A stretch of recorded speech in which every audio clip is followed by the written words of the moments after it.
कोण गेलं?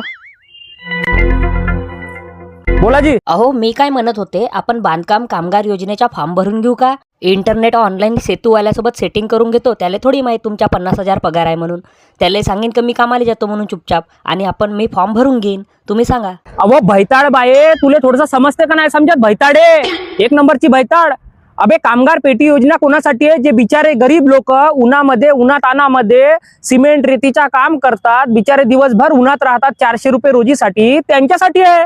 आणि तू मला विचारून राहिली फॉर्म भरू का म्हणून? हा, अबे काही शरम वाटते का नाही वाटत? तुमच्यासारखे बायाच्या पायी त्या लोकांना आपला हक नाही मिळत. तू काही कामाला चालली का? मला हे सांग. तू काही कामाला जाऊन राहिली का? मी चाललो इटा मसाल्याच्या कामाले. हा, 40,000 पगार आहे. तुला समजत नाही का? ते बिचारे उन्हामध्ये राबराब करतात दिवसभर 300 रुपये रोजासाठी, आणि तुम्ही त्यांच्या हक मारता. हा, अबे शरम वाटली पाहिजे तुम्हा लोकांना.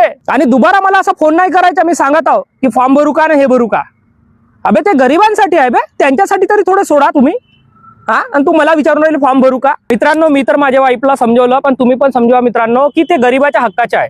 ते गरीब लोकांचे आहे मित्रांनो, जे बिचारे दिवसभर उन्हामध्ये राबराब करतात आणि दिवसभर काम करतात मित्रांनो.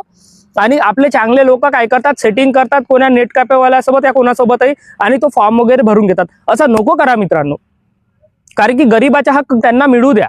ते लोक दिवसभर राबराब करतात, तेव्हा जाऊन ते सरकार काही त्यांच्यासाठी योजना काढते, आणि तुम्ही पैसेवाले लोक तिथे आपली सेटिंग करता, आणि बरोबर तुमच्या काम जमून जाते, आणि त्यांच्यापर्यंत ते योजना पोहोचतच नाही. तर प्लीज मित्रांनो, असे नको करा. कुठं भोगा एवढे पाप, वरता गेल्यावर तर आपल्याला जबाब देणंच आहे. म्हणून प्लीज मित्रांनो, त्यांचा हक त्यांना मिळू द्या.